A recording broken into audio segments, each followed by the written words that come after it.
Hello guys, welcome to my YouTube channel smart study classes. मैं आपके लिए लेकर एक बार फिर से कुछ नए इंपॉर्टेंट बोर्ड एग्जाम के क्वेश्चन को लेकर के आपके सामने डिस्कस करूंगा।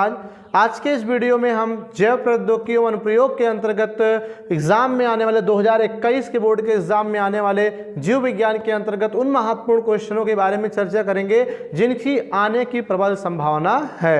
ठीक है, पिछले वीडियो में गाइस आपने देखा होगा कुछ इंपॉर्टेंट क्वेश्चन सॉल्व कराए गए थे और किस तरह से क्वेश्चन का आंसर देना होता है उसको भी बताया गया था। और एक बार फिर से हम उसी क्रम में आगे बढ़ते हुए आज फिर हम एक बार चर्चा करेंगे कि किस टाइप का क्वेश्चन आ रहा है और उसका आंसर कैसे दें कि एग्जामिनर को इम्प्रेस करें और इम्प्रेस करके ज़्यादा से ज़्यादा नंबर उससे हम पा सकें।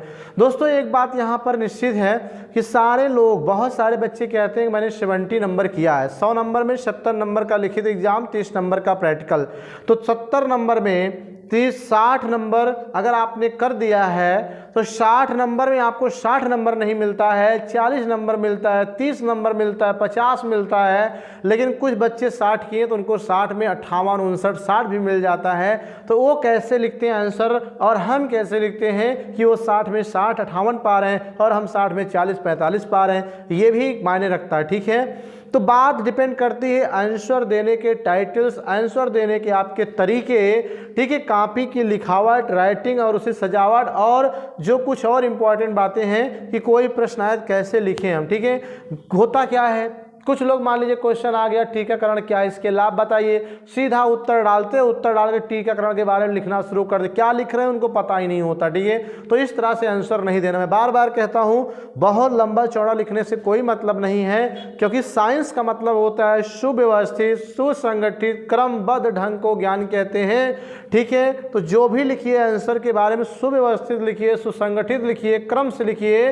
ठीक है, और प्रयास करिए कि इतिहास भूगोल की तरह लंबा चौड़ा न लिख करके कुछ ही व्यवस्थित ढंग से कुछ ही लाइनों में अपने उत्तर को स्पष्ट कर दिया जाए। ठीक है, लेकिन यहाँ एक बात और है, अगर क्वेश्चन 1 नंबर का है तो ज़्यादा से ज़्यादा 3 लाइन लिखिए। अगर क्वेश्चन 2 नंबर का है तो 4-5 लाइन, 6 लाइन लिखिए, 1 पन्ना, आधा पन्ना लिखिए। लेकिन अगर क्वेश्चन 5 नंबर का है दोस्तों, तब उसके बारे में विस्तृत वर्णन करना पड़ेगा, कम से कम 1 पेज या 2 पेज तो लिखना ही पड़ेगा। ठीक है, और क्वेश्चन 5 नंबर का आता है, लिखते 2 लाइन 3 लाइन हो तो कहते हो क्वेश्चन मैंने पूरा लिखा, तो कहाँ से नंबर मिलेगा, इसलिए ध्यान दीजिए। हाँ, एक बात और, अगर क्वेश्चन पता चला 2 नंबर का है, 4 लाइन 6 लाइन लिखना है, आप 3 पन्ना भर दिया, आपको उसके बारे में बहुत आ रहा है, 3 पन्ना भर दिए, तो उसका कोई मतलब नहीं होता है। आपने अपना समय वेस्ट किया और एक्स्ट्रा मटेरियल देने का कोई मतलब नहीं है। इसलिए जब भी आंसर दीजिए, क्वेश्चन पढ़िए तो उसके नंबर को जरूर देखिए कितने नंबर का है, उस नंबर के हिसाब से आंसर देने का प्रयास करिए। ठीक है, तो आइए देखते हैं आज का जो हमारा पहला क्वेश्चन है और इस पार्ट का चौथा क्वेश्चन है कि टीकाकरण क्या है, इसके लाभ बताइए। हम इसके बारे में डिस्कस करते हैं। ठीक है, कि वैक्सीनेशन क्या है, इसको अंग्रेजी में वैक्सीनेशन कहते हैं। ठीक है, तो सबसे पहली चीज, टीका मीन्स होता है, समझ रहे हो, औषधि विशिष्ट औषध। टीका करण माने होता है करना अर्थात लगाना, यानी टीका लगाने की प्रक्रिया को हम क्या कहते हैं, टीकाकरण कहते हैं, वैक्सीनेशन कहते हैं। एक सरल भाषा में अगर समझा जाए तो टीका लगाने की प्रक्रिया को हम टीकाकरण कहते हैं। ठीक है, लिखेंगे कैसे इसे, अगर ये क्वेश्चन सपोज करिए आ रहा है तो आप यहाँ लिखोगे ऐसे, फर्स्ट ऑफ ऑल आंसर लिख करके हेडिंग लिखोगे। ठीक है, कि टीकाकरण, ऐसे हेडिंग डालेंगे और हेडिंग डालने के बाद इसे वैक्सीनेशन भी कहते हैं, लिख दे रहे हैं हम। ठीक है, इसे वैक्सीनेशन भी कहते हैं। टीकाकरण क्या है, तो यहाँ लिखेंगे, सीधा सीधा लिखते हैं कि टीका लगाने की प्रक्रिया को हम टीकाकरण कहते हैं। ठीक है, क्या कहते हैं, टीकाकरण कहते हैं। ठीक है, टीका लगाने की प्रक्रिया को ही हम क्या कहते हैं, टीकाकरण कहते हैं, वैक्सीनेशन कहते हैं। और यह क्रिया, ठीक है, किसी जटिल या घातक रोगों से बचने के लिए सरकार द्वारा, ठीक है, गवर्नमेंट द्वारा एक अभियान, ठीक है, एक अभियान के रूप में एक अभियान के रूप में संपन्न किया जाता है। ठीक है, संपन्न किया जाता है। ठीक है, जैसे बात करें हम पोलियो से बचने के लिए, ठीक है, पोलियो रोग सभी लोग जान रहे हैं, तो पोलियो रोग से बचने के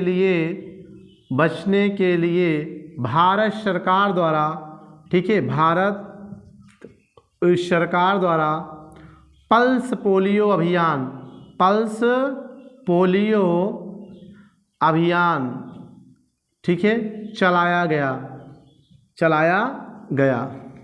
ठीक है, मतलब किसी विशिष्ट असाध्य और जटिल रोग से, ऐसा रोग जिसका कॉमन रूप से इलाज ना हो, उसके लिए एक विशेष प्रकार की औषधि टीका का निर्माण किया गया और उस टीके को हर बच्चे, हर व्यक्ति को लगाने के लिए जो अभियान चलाया जाता है, उस अभियान को ही हम टीकाकरण कहते हैं। जैसे आपको पता होगा पोलियो एक ऐसी जटिल समस्या है जिसका कि अगर एक व्यक्ति को पोलियो हो जाए तो बाद में इलाज संभव नहीं होता है। इसी को से बचने के लिए सरकार ने पल्स पोलियो अभियान नामक एक कार्यक्रम चलाया और कार्यक्रम चला करके इसके अंतर्गत हर बच्चे को क्या किया गया, पोलियो ड्रॉप के माध्यम से जीभ पर 2 बूंद जिंदगी के लिए, ये नारा आपने सुना होगा अमिताभ बच्चन का, तो 2 बूंद जिंदगी के लिए यह एक अभियान के अंतर्गत टीकाकरण का अभियान ही है जिसके अंतर्गत सभी बच्चों के लिए अनिवार्य किया गया।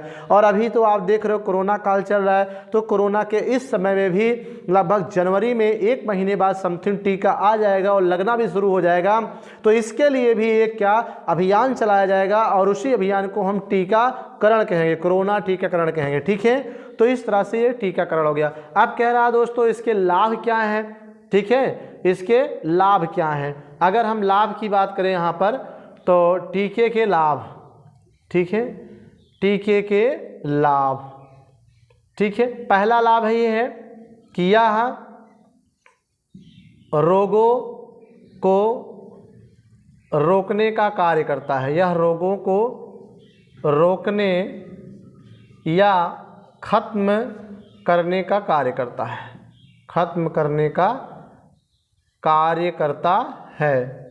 ठीक है, नंबर 2 कैसे कार्य करता है। सपोज करिए अगर पोलियो कार्यक्रम चलाया गया, किस उद्देश्य के लिए, क्योंकि अगर हर बच्चे को एक साथ पोलियो का टीका अगर दे दिया जाए तो ये वायरस क्या होता है, पूर्ण रूप से पूरे भारत से क्या होगा, खत्म हो जाएगा। ठीक है, ऐसे ही कोरोना वायरस है, अगर एक साथ एक समय पे लगभग एक निश्चित समय पर सभी व्यक्तियों को कोरोना का टीका लग जाए तो एक साथ कोरोना वायरस सबकी बॉडी से डेड हो जाएगा, तब किसी की एक बॉडी से दूसरे बॉडी में फैलने के कोई चांसेस नहीं रहेंगे और हमें किसी मास्क की कोई ज़रूरत नहीं होगी। ठीक है, अब हम बात करते हैं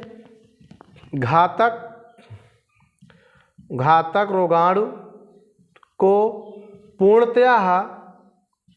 पूर्णतः शरीर से खत्म करने के लिए। ठीक है, खत्म करने में, ओके, अगर ये टीकाकरण किसी भी रोग के वैक्सीन के लिए टीकाकरण किया जाए तो ये पूर्ण रूप से रोगाणु जो हैं उस रोग के रोगाणु पूर्ण रूप से क्या होंगे, खत्म हो जाएंगे। उन्हें खत्म करने में भी क्या होगा, ये टीकाकरण लाभदायक है। और तीसरे की बात करें तो टीकाकरण करने से शरीर में संबंधित रोग, ठीक है, शरीर में संबंधित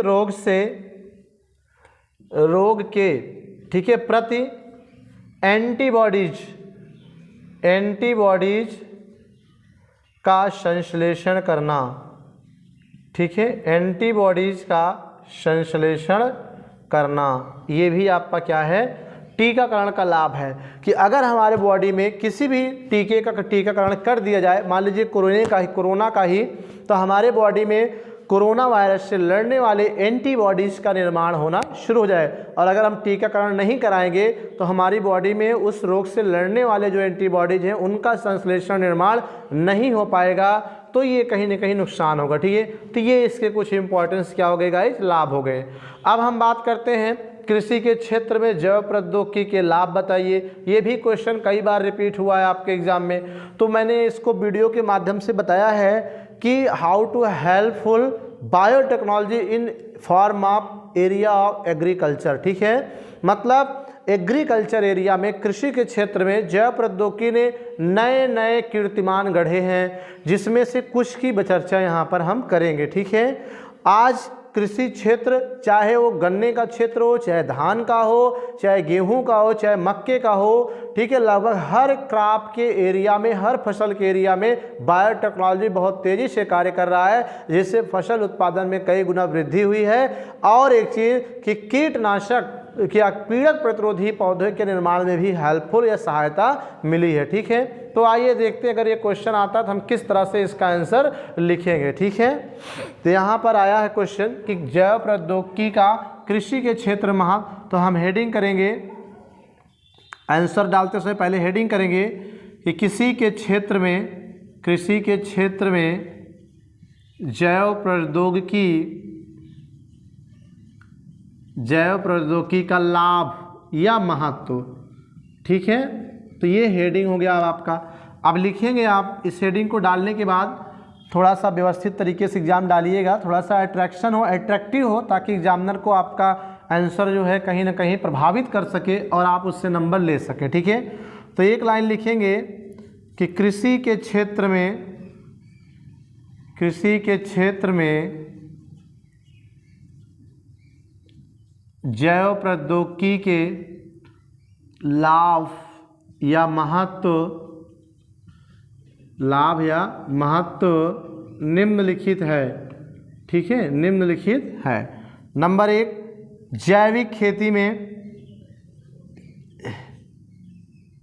जैविक या कार्बनिक कृषि में। ठीक है, कार्बनिक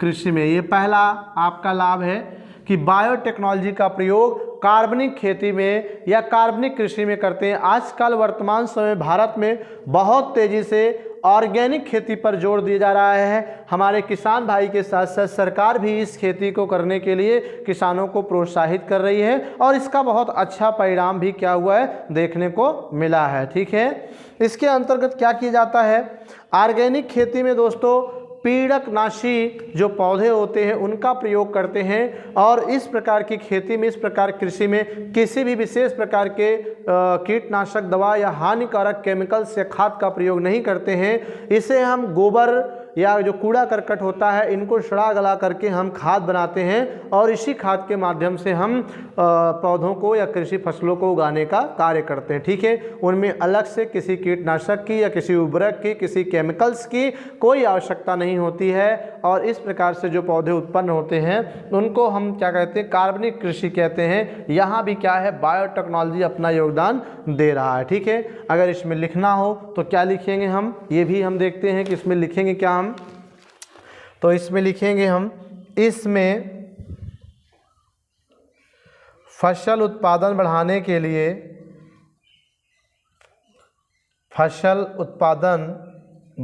के लिए जैव पीड़कनाशी, जैव उर्वरक मतलब गोबर की खाद, कूड़ा करकट से बना हुआ जो खाद है, सड़े गले पदार्थों से, उनको जैव उर्वरक कहते हैं। जैव उर्वरक का प्रयोग किया जाता है। ठीक है, का प्रयोग किया जाता है। ठीक है, जिससे फसल गुणवत्ता में वृद्धि होती है। तो ये आपका पहला हो गया। ठीक है, कृषि के क्षेत्र में, ठीक है, कार्बनिक कृषि करने में जैव टेक्नोलॉजी का पहला उपयोग है। आप नोट करें, फिर चलते हैं नेक्स्ट और बताने में इसमें। ठीक है, सभी गाइज नोट करें। तो हम दूसरे पॉइंट की बात कर रहे हैं अब, कृषि क्षेत्र में जैव प्रौद्योगिकी का उपयोग। अभी पहला आपने देखा, ठीक है, कार्बनिक खेती करने में, ऑर्गेनिक खेती में। अब दूसरे की बात करें, कृषि रसायन आधारित खेती करने में भी जैव प्रौद्योगिकी का हेल्प है। ठीक है, इसका क्या मतलब हुआ, आपको पता है अगर आपके पास खेत होगा तो आप उसमें क्या करते हैं, जैसे धान लगाते हैं तो धान लगाते समय ठीक है, घास ना उगे इसलिए आप हर्बिसाइड का प्रयोग करते हो जो कि बहुत महंगे और कॉस्टली होते हैं। और खेतों में जो हम उर्वरक डालते हैं यूरिया, डाई, पोटाश, वो भी क्या होते हैं आजकल इतने महंगे हो गए हैं कि इनका कहीं ना कहीं उपयोग एक तरह से आपको आर्थिक क्षति तो पहुंचा ही रही है। दूसरी बात कि ये मृदा को, जल को, वायु को क्या कर रहे हैं, प्रदूषित कर रहे हैं और साथ में पारिस्थितिक तंत्र को गड़बड़ करने का भी कार्य कर रहे हैं। जैसे अगर किसी कीटनाशक दवा का प्रयोग हमने अपने खेत में कर दिया तो उस खेत में जो छोटे छोटे कीड़े मकोड़े हैं, साथ में जो सबसे इम्पोर्टेंट केचुआ है जो किसानों का मित्र कहलाता है, खेतों के मेड़ों पर या खेतों में बिल बनाकर रहता है, जो भूमि की उर्वरा शक्ति को बढ़ाने का कार्य करता है, भूमि की पैदावार क्षमता बढ़ाने का कार्य करता है। अगर आप कीटनाशक डालते हो तो ये कीट मर जाएंगे और नेचुरल रूप से जो मिट्टी की उत्पादन क्षमता है, उर्वरक क्षमता है, वो घट जाती है क्योंकि ये केचुए व अन्य जीव मर गए। अब आप खाद का प्रयोग करके ही उत्पादन बढ़ाने का कार्य करते हैं जिससे कि दिनों दिन मिट्टी की उर्वरा शक्ति कम भी हो रही है और साथ में मिट्टी पूर्ण रूप से क्या हो रही है, प्रदूषित हो जा रही है, जल भी प्रदूषित हो रहा है, पर्यावरण भी प्रदूषित हो रहा है और पारिस्थितिक तंत्र भी हमारा क्या हो रहा है, डैमेज हो रहा है, गड़बड़ हो रहा है। ठीक है, तो इसलिए कृषि रसायन आधारित करिए, ना कि केमिकल आधारित रसायन करिए। कृषि रसायन आधारित का मतलब है कि जैसे पैदा आपके पास हो गया है ना, भूसे हो गए, घास हो गई, लट्ठे हो गए, इन सब को क्या करिए, खेत में ही सड़ाइए और सड़ा करके इनसे ही खाद उर्वरक बनाइए और बना करके इनके खेतों का प्रयोग करिए तो उत्पादन जो होगा वो बेहतर होगा और मिट्टी की उर्वरा शक्ति में वृद्धि होगी और मिट्टी, जल, वायु भी प्रदूषण से बचेंगे। ठीक है, तो ये कहीं ना कहीं जैव टेक्नोलॉजी इसी बात पर जोर देता है, बायोटेक्नोलॉजी। ठीक है, तो यहाँ पर वही हम 2 लाइन लिख देते हैं कि 2 लाइन लिखना है कि आजकल प्रायः कृषि में खतरनाक, ठीक है, खतरनाक व महंगे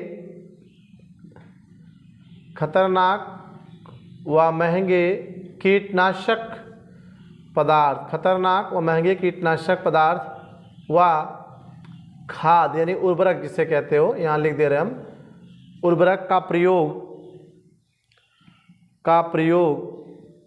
किया जाता है जिससे मृदा वायु तेजी से, ठीक है, प्रदूषित हो रहा है। ठीक है, प्रदूषित हो रहा है, यहाँ जल भी लिख लेते हैं, प्रदूषित हो रहा है। अतः इसके स्थान पर ठीक है, जैव रसायन, ठीक है, या जैव उर्वरक का प्रयोग अधिक सुगम होता है। ठीक है, अधिक सुगम होता है। ठीक है, तो इस तरह से आप प्रयास करिए, जो भी खेती करिए ज़्यादातर बायो कंपोस्ट डालिए, जैविक खाद डालिए। ठीक है कि नहीं, इससे जो खाद बनेगी, कूड़ा करकट भी आपके आसपास का जो गोबर है, मिट्टी है, कूड़ा करकट, खरपतवार है, वो खाद में कन्वर्ट हो जाएंगे। उनको मिट्टी में डालोगे तो मिट्टी की उर्वरा शक्ति भी क्या होगी, बढ़ जाएगी, वृद्धि हो जाएगी। ठीक है, तो ये कृषि के क्षेत्र में आपका क्या हो गया, दूसरा जो अनुप्रयोग गया। और तीसरे की बात करें, कृषि के ही क्षेत्र में जो और एक इम्पॉर्टेंट आपका टॉपिक है, आनुवांशिक रूपांतरित फसल के उत्पादन में भी बायोटेक्नोलॉजी ने क्या किया है, एक बहुत बड़ा कदम उठाया है, जिसके अंतर्गत जीएमओ अर्थात आनुवांशिक रूपांतरित फसल का हम लोग क्या कर रहे हैं, प्रयोग कर रहे हैं। ठीक है, इसके कुछ अपने लाभ भी हैं। पहले ये देखते हैं कि ये किस प्रकार ये है क्या और किस प्रकार बायोटेक्नोलॉजी के क्षेत्र में इसका योगदान है। ठीक है, तो हम बात करते हैं, देखो रटना नहीं है, थोड़ा सा यही ध्यान दोगे बेटा। फसल मीन्स होता है, जान ही रहे हो, फसल आनुवांशिक माने जान ही रहे हैं, जीन, आनुवांशिक का सेंस जीन या डीएनए से है, और रूपांतरित माने बदला, यानी ऐसे फसल जिसके अपने जीन में क्या किया गया हो, बदलाव करके एक नया रूप दिया गया हो किसी वांछित लाभ के लिए, उस फसल को आनुवांशिक रूपांतरित फसल कहते हैं। और आजकल इसी फसलों का उत्पादन अन्य देशों में बहुत तेज़ी से किया जा रहा है, क्योंकि जिस तरह से जनसंख्या बढ़ रही है, ठीक है, उस तरह से उस मात्रा में हमें भोज्य पदार्थों की भी आवश्यकता होगी। अगर हम पुराने टेक्निक, पुराने ही प्रकार के फसलों का प्रयोग करेंगे तो उत्पादन क्षमता गिरेगी, भुखमरी आएगी।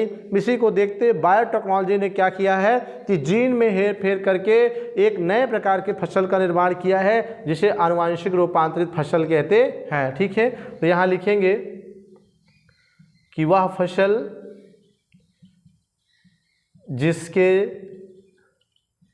जीन को रूपांतरित करके उसे वांछित लाभ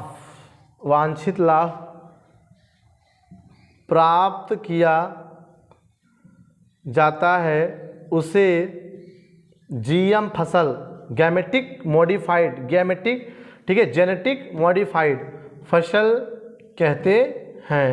ठीक है, जैसे अगर बात करें हम तो परजीनी पौधे कह सकते हो, परजीनी पौधे, बीटी फसल भी आपको बताया गया डिटेल। जैसे बीटी फसल में क्या है, बीटी तंबाकू है ना, बीटी टमाटर है, और बीटी बैगन है, और बीटी कपास है आदि।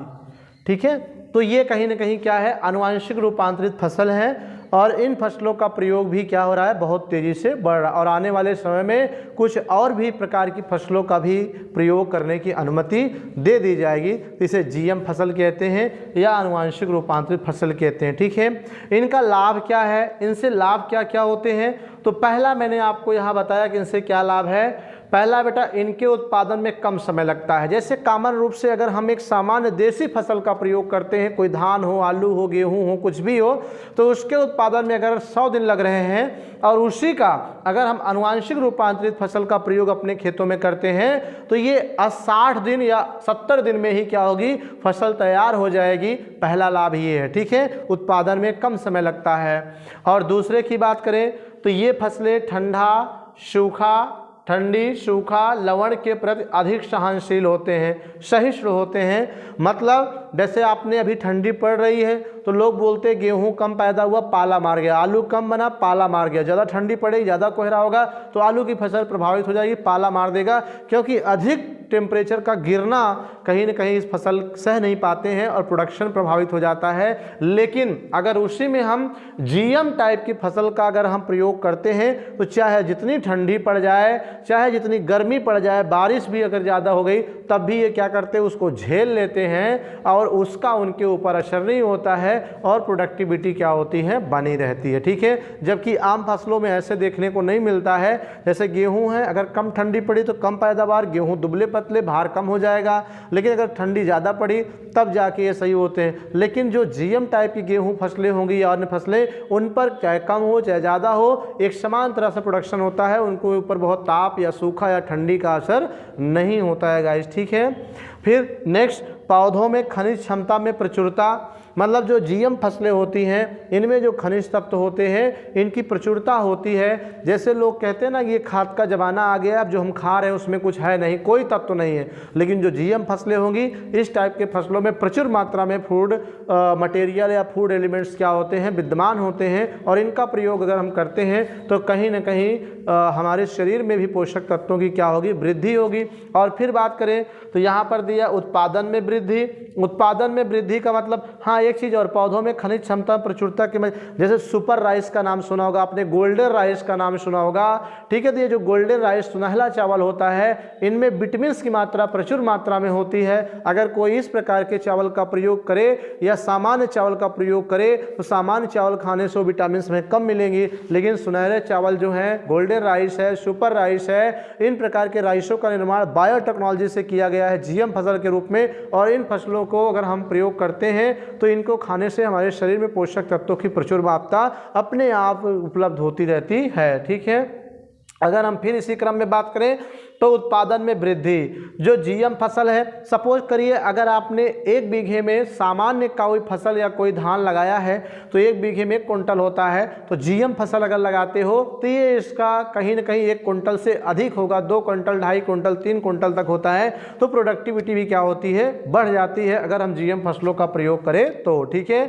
अब इसी क्रम में हम बात करें कम लागत, इसमें एक और इम्पॉर्टेंट बात है, कम लागत होती है। जीएम फसलें क्या हैं, जैसे बहुत कम इनको पानी चाहिए, बहुत कम इन्हें ठंडी गर्मी नहीं चाहिए, बहुत कम खाद चाहिए, मतलब एक एवरेज मात्रा में चाहिए, बार बार और अधिक मात्रा में इन्हें कोई आवश्यक नहीं होता है, तो कम लागत में फसलें क्या होती हैं, तैयार हो जाती हैं। ठीक है गाइस, तो ये आज के इस वीडियो में मैंने 2 इंपॉर्टेंट क्वेश्चन कराने का प्रयास किया और आई होप कि ये क्वेश्चन एग्जाम में पक्का है आना है कि जैव प्रौद्योगिकी के 2 अनुप्रयोग बताइए, चाहे कृषि के क्षेत्र में चाहे चिकित्सा के क्षेत्र में पूछे तो ये पक्का इस तरह का आंसर भी आपको लिख के आना है। अगर सीधा सीधा पूछ लेता है जैव प्रौद्योगिकी कृषि क्षेत्र में क्या अनुप्रयोग है, तब तो मैंने आपको यहाँ पर सब बताया है। ठीक है, या अलग से ही पूछ लेगा आनुवांशिक रूपांतरित फसल क्या है, इसके लाभ बताइए, तो मैंने आपको बताया है कि जिसका जीन हेरफेर करके उसे नए वांछित लक्षणों का विकास किया और आनुवांशिक रूपांतरित फसल कहते हैं, जैसे परजीवी पौधे, बीटी फसलें, तंबाकू, बीटी टमाटर, बीटी कपास, बीटी बैगन,